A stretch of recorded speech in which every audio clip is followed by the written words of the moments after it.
வீரமான ராணி ருத்ரமாதேவி. ஒரு நாள் சவுத் இந்தியாவில் ஒரு குட்டி பிரின்சஸ் பிறந்தாங்க. அவங்க பேர் ருத்ரமாதேவி. ஆனால் அப்போது எல்லாரும் என்ன சொல்லுவாங்க தெரியுமா? கேர்ள்ஸ் கிங்டம் ரூல் பண்ண முடியாதுன்னு. ஆனால் நம்ம ருத்ரமாதேவி என்ன சொன்னாங்கன்னு தெரியுமா? யார் சொன்னா கேர்ள்ஸால முடியாதுன்னு? நான் ப்ரூவ் பண்ணி காமிக்கிறேன். ஸ்மால் ஏஜில் ஏன் வால் பிடிக்க கற்றுக்கிட்டாங்க, குதிரை ஓட்ட, ஃபைட் பண்ண, ஆர்மி ட்ரெயின் பண்ண எல்லாம் சூப்பர் ஃபாஸ்ட்டாக படிக்க ஆரம்பிச்சிட்டாங்க. ஒரு நாள் எனிமீஸ் வந்து அட்டாக் பண்ணாங்க. மக்கள் பயந்துட்டாங்க. ஆனால் ருத்ரமாதேவி என்ன பண்ணாங்க தெரியுமா?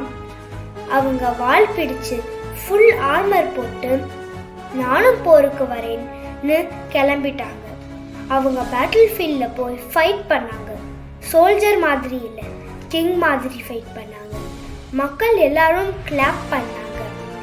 நம்ம ராணி ருத்ரமாதேவி தான் நம்ம ப்ரைட்னு சொல்லி சியர் பண்ணாங்க. அவங்க ஒரு சோல்ஜர் மாதிரி வீரமாக இருந்தாங்க. அம்மா மாதிரி கேர் பண்ணினாங்க. தலைவி மாதிரி லீட் பண்ணாங்க. குட்டி பசங்களா, கேர்ள்ஸும் பிரேவாக இருக்க முடியும், ஸ்மார்ட்டாக இருக்க முடியும், லீட் பண்ண கூட முடியும். ருத்ரமாதேவி போல நானும் இருப்பேன். துணிவுதான் என்னோட சூப்பர் ஹீரோ.